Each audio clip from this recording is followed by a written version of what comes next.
দেশের মানুষ প্রায় 20 কোটি। এই 20 কোটি মানুষের অর্ধেক নারী। এখন এই অর্ধেক জনসংখ্যাকে রেখে পিছনে রেখে কিন্তু আমরা দেশকে সামনে নিতে পারবো না। এবং একটি জাতিকে যদি সামনে এগিয়ে নিয়ে যেতে হয়, অন্তত বেসিক শিক্ষা ব্যবস্থাটা নিশ্চিত করতে হবে। আমরা কি দেখেছি দেশনেত্রী খালেদা জিয়ার সময়? এই অর্ধেক যে নারী সমাজ, এই নারী সমাজ যাতে শিক্ষার আলো থেকে বঞ্চিত না হয়, আমরা দেখেছি দেশনেত্রী খালেদা জিয়া নারীদের দ্বাদশ শ্রেণী পর্যন্ত নারীদের শিক্ষা ব্যবস্থা উনি বিনামূল্যের ব্যবস্থা করে দিয়েছিলেন, যাতে মেয়েরা বিনামূল্যে পড়ালেখা শিখতে পারে। এই যে মূল দুটি, এরকম আরো যদি আমরা বলি আরো অনেক এরকম বিষয় আছে, কিন্তু কি এই বিষয়গুলো? এই বিষয়গুলো দিয়ে আমি বোঝাতে চেয়েছি যে দেশের মানুষের জন্য, দেশের জন্য যে কাজটি করলে দেশ উপকৃত হবে, মানুষ উপকৃত হবে, এইরকম অনেকগুলো কাজ বিএনপি সেই সময় কাজ করেছিল। এবং এই সকল বিষয় দেখেই কিন্তু মানুষ ভরসা করে বিএনপির উপরে। প্রিয় ভাই বোনেরা, উপস্থিত সহকর্মী বৃন্দ, আপনাদের এখানে এই ঘরে যারা কাউন্সিলর হিসেবে উপস্থিত আছেন, কাউন্সিলর বৃন্দের বাইরেও বিএনপির বিভিন্ন পর্যায়ে, বিএনপির অঙ্গ সহযোগী সংগঠনের বিভিন্ন পর্যায়ে নেতাকর্মী বৃন্দ উপস্থিত, আপনাদের সবার কিন্তু একটি বিষয়ের ধারণা আছে, একটি বিষয় জানা আছে। কি? এই যে দেখুন, এখন পত্র পত্রিকা খুললে, টিভি খুললে আমরা একটি সংবাদ দেখি। কি সংবাদ? যে রিফর্ম নিয়ে, অর্থাৎ সংস্কার নিয়ে, বিভিন্ন বিষয়ে সংস্কার নিয়ে আলোচনা হচ্ছে। এই যে অন্তর্বর্তীকালীন সরকার একটি সংস্কার কমিশন করে দিয়েছে। এই কমিশন বিভিন্ন বিষয় নিয়ে আলোচনা করছে, সংস্কারের বিভিন্ন বিষয় নিয়ে, যে কি কি সংস্কার করলে দেশের কি কি ভালো হবে। নেতৃবৃন্দ,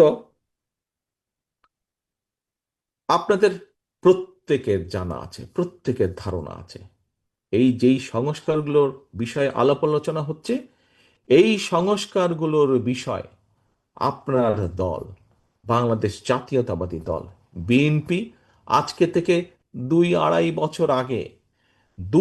বছর আগে যখন স্বৈরাচার এই দেশের মানুষের টুটি চেপে ধরেছিল, যখন স্বৈরাচার এই দেশের মানুষের ভোটের অধিকারকে কেড়ে নিয়েছিল, যখন স্বৈরাচার, যে স্বৈরাচারকে বাংলাদেশের মানুষ বিতাড়িত করে দিয়েছে বাংলাদেশ থেকে, সেই স্বৈরাচার যখন বাংলাদেশের মানুষের অর্থ সম্পদ লুটপাট করে পাচার করে দিচ্ছিল, সেই সময় আমরা, সেই সময় আমাদের দল বিএনপি বাংলাদেশের মানুষের সামনে এই 31 দফা উপস্থাপন করেছিল, রাষ্ট্র মেরামতের 31 দফা। মনে আছে আপনাদের?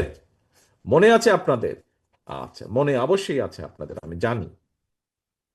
এই 31 দফার মধ্যে নিশ্চয়ই আপনারা কম বেশি সকলে দেখেছেন, এই 31 দফার মধ্যে বিএনপি কি কি সংস্কার করতে চায় রাষ্ট্রকে মেরামত করার জন্য, রাষ্ট্রকে জনগণের মতন করে গড়ে তোলার জন্য কি কি মেরামত করতে চায় রাষ্ট্র কাঠামো, সেই বিষয়গুলো সব আছে এই 31 দফার মধ্যে।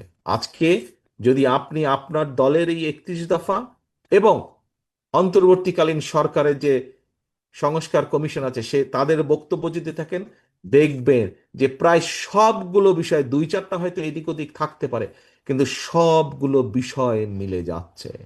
প্রিয় সহকর্মীবৃন্দ, যেই বিষয়গুলো এই দেশকে মেরামত করার জন্য, যে বিষয়গুলো আজকে বহু মানুষ, আমরা কাউকে ছোট করতে চাই না, আমরা কাউকে হেও করে কথা বলতে চাই না, আমরা চাই সবাইকে নিয়ে কাজ করতে, আমরা সকলকে ঐক্যবদ্ধভাবে কাজ করতে, আমরা সকলের মতামতকে সম্মান জানাতে চাই। কিন্তু গত 6 মাস, 1 বছর ধরে যারা সংস্কারের কথা বলছেন, তাদের বহু আগে আপনি সংস্কারের কথা বলেছেন। যারা আজ সংস্কার সংস্কার, এই সংস্কার হতে হবে, ওই সংস্কার হতে হবে, এইভাবে যারা বক্তব্য রাখছেন, তাদের বহু আগে আপনারা, এই যে ঘরে যারা আপনারা বসে আছেন, আপনারা যারা শহীদ জিয়ার সৈনিক, আপনারা যারা দেশনেত্রী খালেদা জিয়ার সৈনিক, এই আপনারা আজকে থেকে 2.5 বছর আগে সংস্কারের কথা বলেছিলেন। প্রিয় ভাই বোনেরা, আজকে আমরা দেখেছি অনেকেই বলছে এই সংস্কার না হলে আমরা নির্বাচন করব না, ওই সংস্কার না হলে আমরা নির্বাচন, বলতেই পারে, প্রত্যেকের কথা বলার অবশ্যই অধিকার আছে। কিন্তু চিন্তা করে দেখুন, বিএনপি এবং বিএনপির সাথে যে রাজনৈতিক দলগুলো, আমরা অনেকগুলো রাজনৈতিক দল, তাদেরকে সাথে নিয়ে আমরা এই 31 দফা দিয়েছিলাম। আমরা কোন সময় দিয়েছিলাম বলেছি আপনাদের সামনে, আমি, আপনাদেরও পরিষ্কার মনে আছে।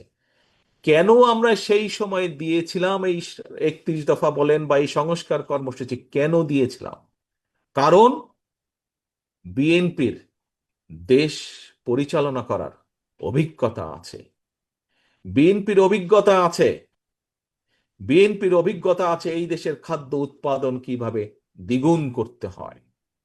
বিএনপির অভিজ্ঞতা আছে কিভাবে এই দেশের নারী সমাজকে শিক্ষার আলোয় আলোকিত করে দিতে হয়। বিএনপির অভিজ্ঞতা আছে কিভাবে এই দেশের লক্ষ কোটি শ্রমিককে বিদেশে কর্মসংস্থানের ব্যবস্থা করে দিতে হয়। বিএনপির অভিজ্ঞতা আছে কিভাবে এই দেশে শিল্প কলকারখানা তৈরি করতে হয় বা তৈরি করা যেতে পারে এবং তার মাধ্যমে কর্মসংস্থানের ব্যবস্থা করা যেতে পারে।